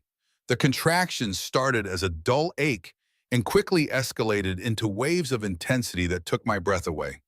Evan, it's time. He jumped out of bed like he'd been electrocuted, grabbed the hospital bag we'd packed weeks ago, and helped me to the car. The drive to Massachusetts General was a blur of traffic lights, and Evan muttering, "Breathe, just breathe," even though I was breathing fine, and he was the one hyperventilating. Dr. Williams met us in the delivery room, looking calm and confident. "Ready to meet your daughter?" I've been ready for months. The labor lasted 6 hours. 6 hours of pain and fear and determination, and finally, a sound that made everything worth it, a baby's first cry. "It's a girl," Dr. Williams announced unnecessarily, placing the tiny, perfect creature on my chest. "Congratulations." She was beautiful, red-faced and screaming and absolutely perfect. Evan was crying, I was crying, even Marcus cried when he came to visit an hour later. "Hi, baby girl," I whispered. "Hi, Maria. I'm your mama. I'm so glad you're here." We named her after my mother, the woman who'd worked herself to death so I could have a chance at life. The woman whose last words had been about protecting myself, about never letting anyone know my worth. But I'd learned something in the months since that engagement party, since the wine and the blood and the hospital and the healing. Your worth isn't something you hide. It's something you live every single day in how you treat people and what you choose to value. I'd been so afraid of being powerless that I'd made myself powerful in all the wrong ways. Money, control, secrets. None of it had protected me. All of it had nearly destroyed me. In the end, it was trust that saved me. Trust in Evan, in Marcus, in Rachel, in Dr. Williams. Trust that asking for help wasn't weakness. Trust that being vulnerable wasn't the same as being destroyed. Patricia came to the hospital the next day. She stood at the doorway asking permission with her eyes. I nodded and she approached slowly. She looked different from the polished CEO I'd first met. Simpler clothes, no makeup, her face open and uncertain. "She's beautiful," Patricia said softly. "Would you like to hold her?" Patricia looked shocked. "Are you sure?" "You're her grandmother. You made mistakes, terrible ones, but you're getting help. That matters." I placed Maria in her arms, and Patricia started crying. "I lost my daughter at 24 weeks. I never got to hold her. I never got to say goodbye." "What was her name?" "Rose. I was going to call her Rose." "Rose is a beautiful name." We sat in silence for a moment, just the four of us, me exhausted in the hospital bed, Evan hovering protectively nearby, Patricia holding her granddaughter, and tiny Maria sleeping peacefully through it all. "I'm moving to Arizona," Patricia said quietly. "My sister lives there. I'm buying a small house, something manageable. I need distance from the company, from the expectations, from everything that made me into someone I don't recognize. I think that's wise. Would you let me visit? Once a month, maybe? I'd like to be part of Maria's life, if you'll allow it." I looked at Evan. He nodded slightly. "Yes, we'll arrange it." Patricia handed Maria back to me, then turned to leave. At the door, she paused. "Thank you for not destroying me. You could have. You had every right to. If I destroyed you, I would have become you. I chose differently." She smiled sadly. "Maria is lucky to have you as her mother." After she left, Evan climbed carefully into the hospital bed beside me, and we looked at our daughter together. "She's lucky to have both of us," he said. Yes, she is. The first year of Maria's life flew by in a chaos of diapers and sleepless nights and moments of pure joy. She had Evan's eyes and my determination, evident from the day she was born when she'd screamed her way into the world with absolute conviction. Sterling Blackwell Industries thrived under the merged leadership. I went back to work part-time when Maria was 6 months old, splitting my time between the office and home. James proved to be an excellent CEO of the manufacturing division, while I focused on technology integration and growth strategies. The company stock was up 40%. We'd added 300 new jobs. The acquisition that started as a secret rescue mission had become one of the most successful mergers in recent Boston business history. But none of that mattered as much as the Tuesday afternoon when Maria took her first steps, stumbling across the living room into Evan's arms while I captured it on video, crying and cheering at the same time. On the anniversary of the engagement party, Patricia came to visit from Arizona. We'd settled into a rhythm of monthly visits, supervised at first, then gradually less so as she proved she was committed to change. She looked healthier than I'd ever seen her. The sun had added color to her cheeks, and her smile reached her eyes in a way it never had before. "You look good," I said honestly. "I feel good. For the first time in years, maybe decades, I actually feel okay." She sat on the floor with Maria, who was busy destroying a tower of blocks with gleeful enthusiasm. "I've been in therapy 3 times a week," Patricia said, watching Maria play. "Working through the trauma, the grief, the control issues. My therapist says I have PTSD from losing my daughter and from my husband's betrayal. I've been operating from a place of fear for 30 years. That must have been exhausting." It was, but I didn't know any other way. Fear was all I knew. Maria crawled over and pulled herself up using Patricia's leg, babbling something that might have been Nana or might have been baby nonsense. "She's brilliant," Patricia said, her voice thick with emotion. "Like her mother. She's determined, like both her grandmothers." Patricia looked up at me, surprised. "I've never thought of myself as her grandmother. Not really. I didn't think I'd earned it." "You're earning it now, that's what matters." We sat in comfortable silence while Maria played. Then Patricia said something I'd been wondering if she'd ever acknowledge. "I'm sorry, I've said it before, but I want to say it again, here on the anniversary of the worst thing I've ever done. I'm sorry for everything. For the humiliation, the cruelty, the whine, the danger I put you and Maria in. I'm sorry for being so broken that I couldn't see what a gift you were. Thank you for saying that. Do you forgive me?" I thought about it carefully. Yes. Not because you deserve it or because it didn't hurt, but because holding on to anger was poisoning me. "I forgave you for my sake, not yours." Patricia nodded slowly. "That's fair. More than fair." That evening, after Patricia left to catch her flight back to Arizona, I stood in my office at home, looking at the photos on my wall. Maria's first ultrasound. My mother, young and laughing. Evan and me on our wedding day. The Sterling-Blackwell merger announcement. And there, in a simple frame, the wine-stained engagement party invitation. I'd had it professionally preserved, the red wine stains permanent on the cream paper. Evan came up behind me and wrapped his arms around my waist. "Why do you keep that?" "To remember." "Remember what? The worst night of your life?" "To remember what I learned, that owning the company, finalizing the $800 million deal didn't matter. That being powerful didn't protect me. That secrets don't keep you safe. They just keep you lonely." I turned in his arms to face him. I learned that night that you can have all the money in the world and still have nothing if you don't have people who truly see you. Deep thoughts for a Tuesday. I laughed. "Maria's first birthday is next week. I'm feeling philosophical." "Well, while you're being philosophical, I should tell you something." "What?" "I got a job offer, department chair at my school. It's more money, more responsibility, more impact on the students." "That's amazing. Are you going to take it?" "I don't know. It would mean less time with Maria, less flexibility. And I've been thinking." "About what?" He led me over to the couch and we sat down together. "About starting a foundation, using some of your money with your permission to fund coding programs for underprivileged kids, not just in Boston, but nationwide." "The Maria Foundation?" "Actually, I was thinking the Maria Mitchell Sterling Foundation. After your mother and our daughter both." Tears pricked my eyes. "Evan, that's perfect. We could hire teachers, provide equipment, offer full-ride scholarships. Give kids the same chance you had to build something from nothing." "Yes, absolutely yes." We sat there making plans, dreaming about the kids we could help, the lives we could change. And I thought about how far I'd come from the terrified girl sleeping in her car, teaching herself to code under streetlights. I'd built an empire in secret, convinced that hiding my worth would protect me. I'd almost lost everything learning that the real protection came from connection, from vulnerability, from trusting the right people. Maria made a sound from her crib in the next room, and we both jumped up to check on her. She was fine, just rolling over in her sleep, her tiny fist curled under her chin. "She's going to be amazing," Evan whispered. "She already is."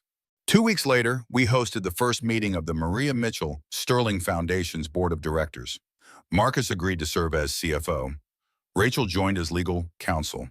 James signed on to help with corporate partnerships. Even Morgan, now 2 years sober, volunteered to run the marketing and outreach programs. We gathered in the Sterling Blackwell conference room, the same room where Patricia's crimes had been exposed, where the board had voted to accept our acquisition. But today it held something different. Hope. "Thank you all for being here," I began. "A year ago, I thought power meant control. I thought success meant never showing weakness. I thought if I could just own the company, finalizing the $800 million deal, I'd finally be safe." I looked around at the faces of people who'd become my family. I was wrong. Safety doesn't come from power. It comes from this: people who show up, people who care, people who choose to build something meaningful together. So let's build something meaningful. Let's help kids who are sleeping in cars and studying under streetlights. Let's give them the chance someone gave me. The foundation launched 6 months later. We started with 10 coding centers in 5 cities. By the end of the year, we'd expanded to 20 centers serving over 2,000 kids. I taught at the Boston Center every Saturday morning, just like I had before everything changed. But now Maria came with me, playing in a corner of the classroom while I helped teenagers debug their code and dream their dreams. One Saturday, a 16-year-old girl named Jasmine stayed after class to talk to me. "Miss Sarah, can I ask you something?" "Of course." "How did you know you'd make it? When you were living in your bar, how did you know you wouldn't fail?" I thought about all the nights I'd cried myself to sleep, terrified I was kidding myself, that I'd end up like my mother, working 3 jobs and dying young. I didn't know. I just decided that if I was going to fail, it wouldn't be because I didn't try. So I tried. Every single day, I tried. What if people judge me?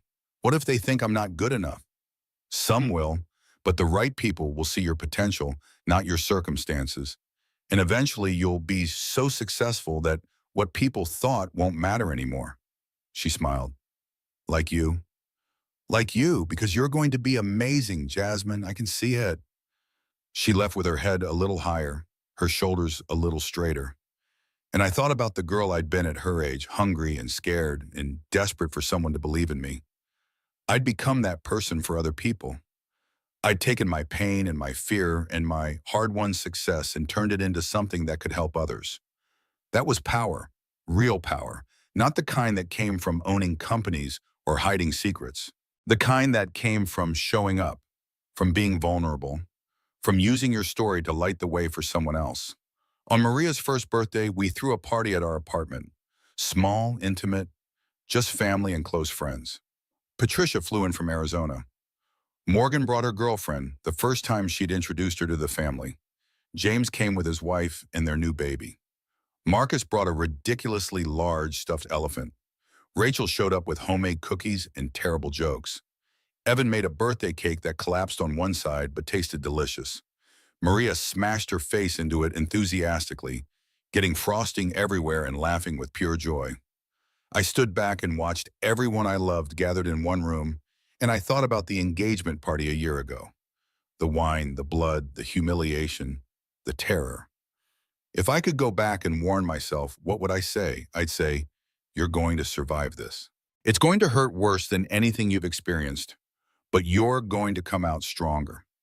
I'd say, trust people sooner, tell the truth sooner, ask for help sooner. I'd say, the woman pouring wine on you is broken, not evil. She's terrified, not hateful. She'll get better eventually, and so will you. I'd say, unaware she owned the company finalizing the $800 million deal, your mother-in-law will pour wine on you in front of 400 people. And it will be the best, worst thing that ever happens to you because it forced me to stop hiding. It forced me to trust. It forced me to choose between revenge and redemption. And I chose redemption. Not for Patricia's sake, but for mine, for Maria's, for the person I wanted to be. Patricia approached me at the party, holding a glass of sparkling cider. Can we talk just for a minute? We stepped out onto the small balcony, the sounds of the party muffled behind us. I wanted you to know something, Patricia said. I'm not coming back to Boston. Arizona is my home now. But I'm grateful for these visits, for the chance to know Maria T, for your forgiveness, even though I didn't deserve it. You're doing the work. That's what matters. I spent 30 years being afraid. Afraid of losing control, losing money, losing love. I hurt so many people because I was terrified of being hurt first. She looked out at the city lights. But you know what I learned in therapy? Fear is just another form of control. If I make everyone afraid of me, I never have to be vulnerable. I never have to risk real connection. And now? Now I'm learning to be vulnerable. It's terrifying, but it's also freeing.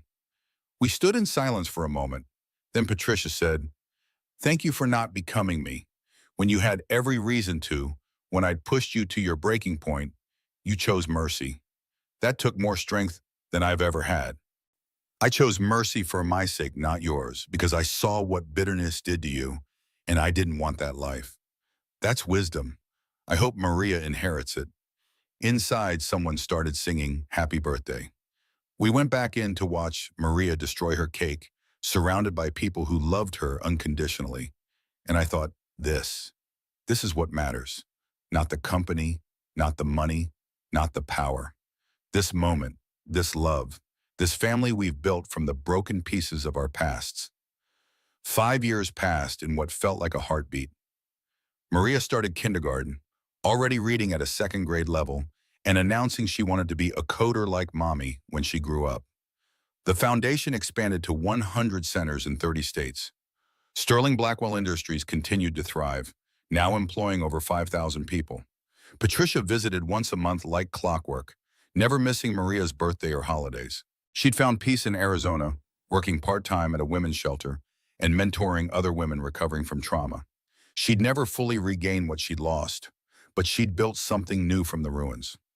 Morgan celebrated 5 years of sobriety and launched her own marketing firm, specializing in nonprofits and social enterprises. James took over as CEO of Sterling Blackwell when I stepped down to focus on the foundation.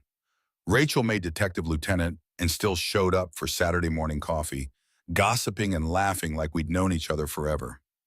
Evan became principal of his school and started writing a book about educational equity.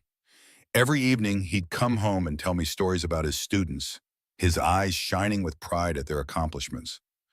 And me, I taught coding to kids every Saturday morning, ran foundation strategy meetings twice a week, and spent the rest of my time being Maria's mom. I'd learned to delegate, to trust, to admit when I needed help. I was no longer the girl who'd coded in libraries and slept in her car.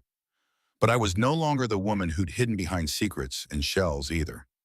I was something new, a mother, a teacher, a philanthropist, a friend.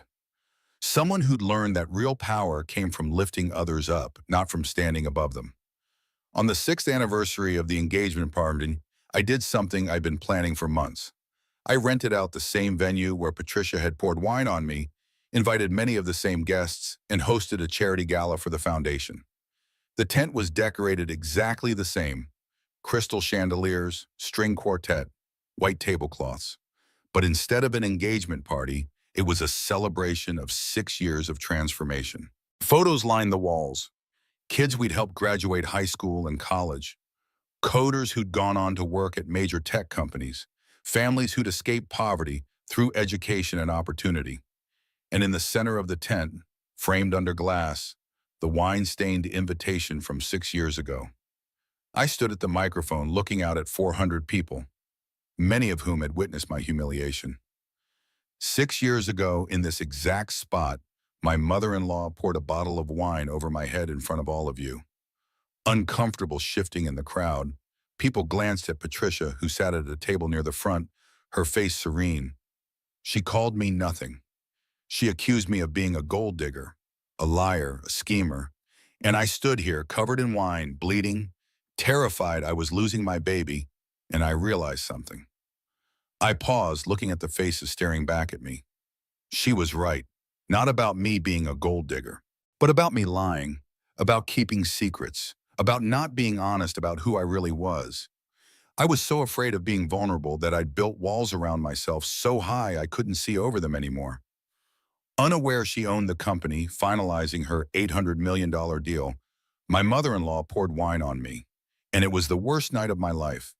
It was also the moment everything changed. I gestured to the photos around us. These kids, these families, this foundations, all of it exists because I learned something that night. You can have all the power in the world and still have nothing if you're too afraid to trust people. Patricia Blackwell hurt me deeply. She almost cost me my daughter. She humiliated me when I was most vulnerable. But you know what else she did? She forced me to stop hiding. She forced me to tell the truth. And in doing so, she accidentally gave me the greatest gift: freedom from fear. Patricia stood up, and the room held its breath. She walked to the front and stood beside me at the microphone. May I? I nodded and handed her the microphone. I spent 30 years being afraid, Patricia said, her voice steady. I lost a baby. I lost a husband. I lost myself. And I dealt with that pain by hurting other people, especially women I perceived as threats. Sarah wasn't a threat. She was a gift. She was brilliant, kind, strong, everything my son needed, but I couldn't see it because I was blinded by fear and pain I'd never dealt with. She turned to look at me. 6 years ago, I tried to destroy you. Instead, you chose to save me. You saved my company, my family's legacy, and eventually you saved me by showing me what grace looks like. I can never undo what I did, but I can spend the rest of my life trying to be better. And I can stand here in front of all these witnesses and say, Sarah Mitchell Sterling is the strongest person I've ever met. Not because she destroyed me when she could have, but because she chose not to. The room erupted in applause. Patricia hugged me, both of us crying, and I thought about all the ways we'd both changed. After the speeches, after the dinner, after most of the guests had left, I found myself standing in the exact spot where I'd collapsed 6 years ago. The tent was quiet now, just cleaning crews starting to break down tables. Evan found me there, Maria asleep on his shoulder. What are you thinking about? He asked. About how wrong I was, about everything. You were young and scared and traumatized. You did the best you could. I was so convinced that owning the company, finalizing the $800 million deal would make me powerful, that having money and success and control would keep me safe. And did it? No, it almost destroyed me. Real safety came from trusting you, from being vulnerable, from admitting I needed help. He shifted Maria to his other shoulder. Do you regret any of it? I thought about that carefully. The pain, the fear, the blood on marble, the terrifying nights wondering if my baby would survive. No, because it led to this, to us, to Maria, to the foundation and the kids we're helping, and the person I became instead of the person I was becoming. Who were you becoming? Someone like Patricia. Powerful but alone. Rich but miserable. In control but terrified. And who are you now? I looked at my sleeping dog on my shoulder. At my husband, at the framed wine-stained invitation that represented my worst moment and my greatest transformation. I'm someone who learned that you can own everything and have nothing, and you can have budding and still be rich in the things that actually matter. That's very philosophical. Maria's starting to rub off on me. She asked me yesterday what the most important thing in the world was. What did you tell her? I told her it was people, not things, not money, not success. People who see you, who love you, who show up when you need them. Evan kissed the top of Maria's head, then mine. Let's go home. We walked out of the tent into the cool night air. Behind us, the cleaning crew packed up the remnants of the party. Tomorrow the tent would come down, the tables would be stored away, and the venue would return to just being a garden. But the memory would remain, not just of humiliation and pain, but of transformation and growth and choosing to be better than your worst moment. I'd spent my whole life trying to control everything, convinced that if I just had enough power, enough money, enough success, I'd finally be safe. What I'd learned was that safety doesn't come from what you own or control. It comes from who you trust and how you choose to respond when everything falls apart. Unaware she owned the company finalizing her $800 million deal, my mother-in-law poured wine on me in front of 400 people. It was the worst thing that ever happened to me. It was also the moment I stopped running and started living. And in the end, that made all the difference. 10 years after the engagement party, I stood in front of a Senate committee testifying about educational equity and technology access. The Maria Mitchell Sterling Foundation had grown into a national organization with 500 centers, serving over 50,000 kids a year. Maria, now 11 years old, sat in the gallery with Evan, watching her mother speak to lawmakers about the importance of coding education for underprivileged youth. "Every child deserves a chance," I said into the microphone. "It shouldn't matter if they're sleeping in cars or living in shelters. Potential is everywhere. Opportunity is not." After the testimony, a senator approached me. "That was powerful, Ms. Sterling. You speak from experience." "I do. I was one of those kids once. And now you're a billionaire philanthropist changing lives. That's the American dream." I thought about that phrase. The American dream. Was that what this was? With respect, Senator, the American dream shouldn't require superhuman effort and extraordinary luck. My mother died because she couldn't afford health care. I lived in my car because there was no safety net. Yes, I succeeded, but how many brilliant kids didn't because they didn't get the breaks I got? That's why we need programs like yours. That's why we need systemic change. Programs help, but they're band-aids on a broken system. I'd become more politically active over the years, speaking out about issues I'd once been too afraid to address. Because once you stop hiding, once you stop being afraid of what people might think, you find your voice. That evening, we had dinner at a small restaurant in D.C. Marcus had flown in for the testimony, and Rachel video called from Boston, where she was now deputy commissioner. "You were brilliant today," Marcus said. "The foundation has come so far." "We've come so far. None of this would exist without you." He raised his glass to 10 years of transformation. We clinked glasses, and I thought about everything that had changed. Sterling Blackwell Industries was now a Fortune 500 company. The foundation had become one of the most respected nonprofits in the country. Maria was thriving, Evan was writing his second book, and I was finally comfortable in my own skin. Patricia had passed away 2 years earlier, peacefully in her sleep in Arizona. She'd spent her final years at peace, having made amends where she could and accepted where she couldn't. Her funeral had been small and quiet, just family, and we'd scattered her ashes in the desert she'd come to love. "Mom would be proud," James had said, "not of who she was, but of who she became." That seemed like the best epitaph any of us could hope for. Morgan, now running one of the most successful marketing firms in Boston, had married her girlfriend and adopted 2 children. She and I had coffee every month, comparing notes on motherhood and laughing about how different our lives were from what we'd imagined. "Remember when I pushed you at the spa?" she'd said during one of our coffees. "I still have nightmares about it. You were being controlled by someone in active addiction. You've made amends. Let it go." "Have you? Let it go, I mean?" "Mostly. Some days I still have dreams about the menan, the blood, the fear.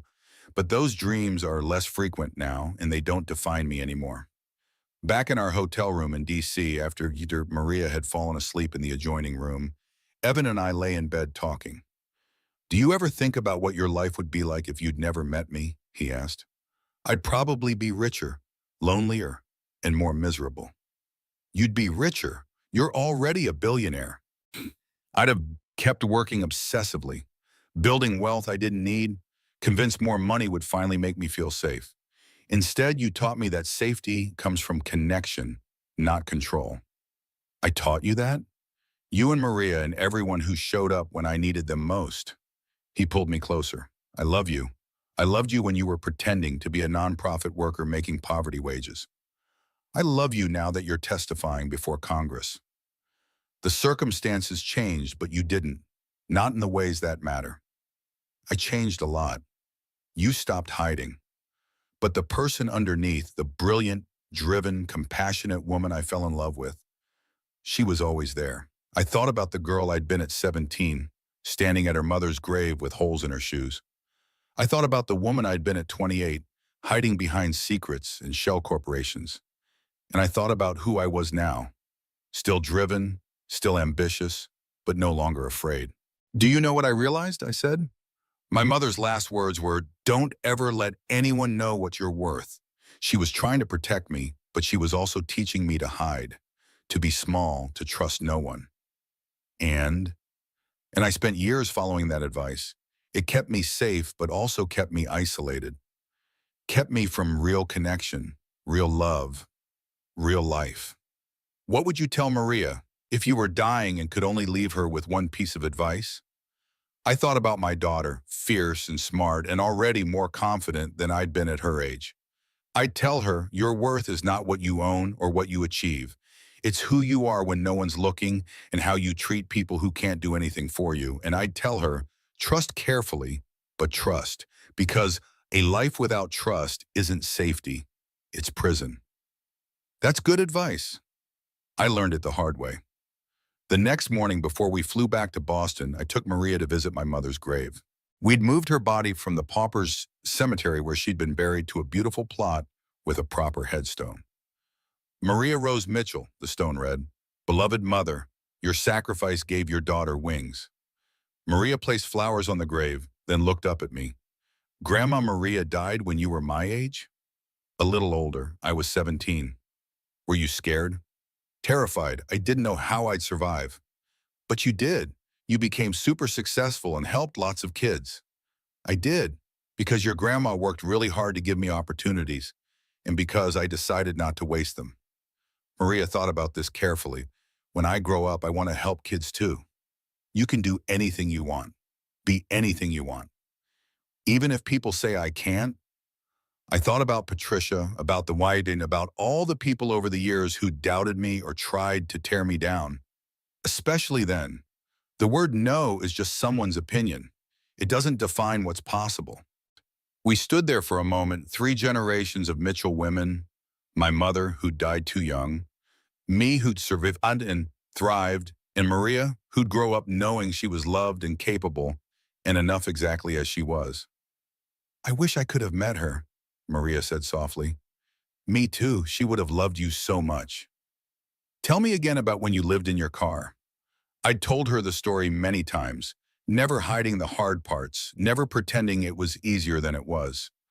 I was 18, living in a 2-door Honda, studying computer science at night and working during the day. I was scared all the time, but I kept going because I didn't have another choice. "You always had choices, Mom. You could have given up." "That's true. I chose to keep going. That was the most important choice I ever made." "What was the second most important choice?" I thought about it carefully.